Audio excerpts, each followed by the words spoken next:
কাঁচা আম শেষ হয়ে যাওয়ার আগে কাঁচা আমের টক ঝাল মিষ্টি আচার বানিয়ে নিলাম। কিভাবে বানালাম তাহলে চলুন ভিডিওতেই দেখে আসি। হ্যালো এভরিওয়ান, আসসালামু আলাইকুম।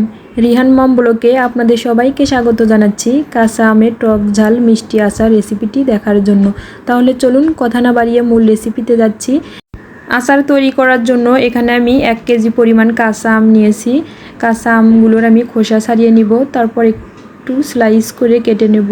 এই তো এভাবে আমি কেটে নিয়েছি আমগুলো। আপনারা যে কোনো শেপে আমগুলো কেটে নিতে পারেন। তারপর এখন আমি আমগুলো একটু সিদ্ধ করে নিব। প্যানে আমি আমগুলো দিয়ে দিচ্ছি। তারপর হাফ কাপ পরিমাণ আমি পানি দিয়ে দিব। সামান্য পরিমাণ হলুদ গুঁড়ো, স্বাদমতো লবণ দিয়ে দিচ্ছি। হলুদ লবণ আমের সঙ্গে ভালোভাবে মিশিয়ে নেওয়ার পর আমি মিডিয়াম আঁচে ঢাকনা দিয়ে ঢেকে আমগুলো সিদ্ধ করে নিব। যারা এখন পর্যন্ত ভিডিওটি ধৈর্য সহকারে দেখছেন কিন্তু লাইক দিতে ভুলে গিয়েছেন, প্লিজ আমার ভিডিওটিতে একটা লাইক দিয়ে সম্পূর্ণ ভিডিওটি দেখার অনুরোধ রইল। তারপর এখন আমি টক ঝাল মিষ্টি আচারের জন্য একটা মশলা তৈরি করে নিব। এখানে আমি 1 টেবিল চামচ পরিমাণ ধনিয়া নিয়ে নিচ্ছি, আস্ত ধনিয়া নিয়ে নিব। তারপর 1 টেবিল চামচ পরিমাণ মৌরি নিয়ে নিচ্ছি, 1 টেবিল চামচ পরিমাণ পাঁচফোড়ন, 1 টেবিল চামচ পরিমাণ আস্ত জিরা নিয়ে নিচ্ছি। 4 থেকে 5টা শুকনো মরিচ নিয়ে নেব। মিডিয়াম আঁচে মশলাগুলো ভেজে নেব। বেশি ভেজে নেওয়া যাবে না, তা না হলে মশলাটা তিতা হয়ে যাবে, আচারটা খেতে ভালো লাগবে না। মশলাগুলো ভেজে নেওয়ার পর আমি গুঁড়ো করে নিচ্ছি। আপনারা ব্লেন্ডারে অথবা শিলপাটায় বেটে নিতে পারেন মশলাগুলো। তারপর এই তো আমার আমগুলো সুন্দরভাবে সিদ্ধ হয়ে গিয়েছে, দেখেন কি সুন্দর একটা কালার এসেছে।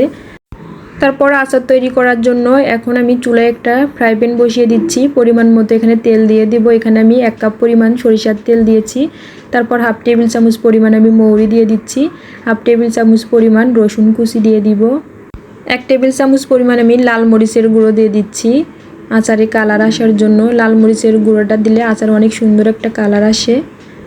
তারপর সিদ্ধ করে রাখা আমের পিউরিটা দিয়ে দিব। এখন যারা আজকের রেসিপিটি ইউটিউব চ্যানেল থেকে দেখছেন, প্লিজ আমার চ্যানেলটিকে সাবস্ক্রাইব করে পাশেই থাকবেন। যারা অলরেডি এই কাজটি করেছেন তাদেরকে অসংখ্য ধন্যবাদ। তারপর আমি এখানে 1 কাপ পরিমাণ চিনি দিয়ে দিচ্ছি। চিনিটা আপনারা আপনাদের স্বাদ অনুযায়ী দিবেন, কে কতটা টক ঝাল মিষ্টি খেতে পছন্দ করেন। আমি এখানে 1 কাপ পরিমাণে দিয়েছি। চিনির পরিবর্তে এখানে গুড় দিয়ে আচারটা তৈরি করে নেওয়া যাবে। বেশ কিছুক্ষণ নেড়ে চেড়ে নেওয়ার পর আমি যে মশলাটা রেডি করে রেখেছিলাম সেই মশলাটা দিয়ে দিচ্ছি। তারপর আবার হালকা হাতে একটু নেড়ে নিব। দেখেন আচারের কালারটা চেঞ্জ হতে শুরু হয়েছে। এই আচারটা কিন্তু খেতে অনেক বেশি মজার। পরিবারের ছোট থেকে বড়রা সবাই অনেক বেশি পছন্দ করবে। আপনারা একবার হলেও ট্রাই করবেন, দেখবেন অনেক বেশি ভালো লাগবে। বেশ কিছুক্ষণ নেড়ে চেড়ে নেওয়ার পর আমি চুলাটা অফ করে দিয়েছি। দেখেন আচারের কালারটা অনেক সুন্দর এসেছে। যারা আমার এই রেসিপিটি ফেসবুক থেকে দেখছেন, প্লিজ আমার পেজটিতে একটা ফলো দিয়ে পাশেই থাকবেন। যারা অলরেডি আমার পেজটিতে ফলো দিয়েছেন তাদেরকে অসংখ্য ধন্যবাদ। রোদে দেওয়ার ঝামেলা ছাড়াই সারা বছর এই টক ঝাল মিষ্টি আমের আচারটি আপনারা বাইরে রেখেই খেতে পারবেন, ফ্রিজে রাখতে হবে না।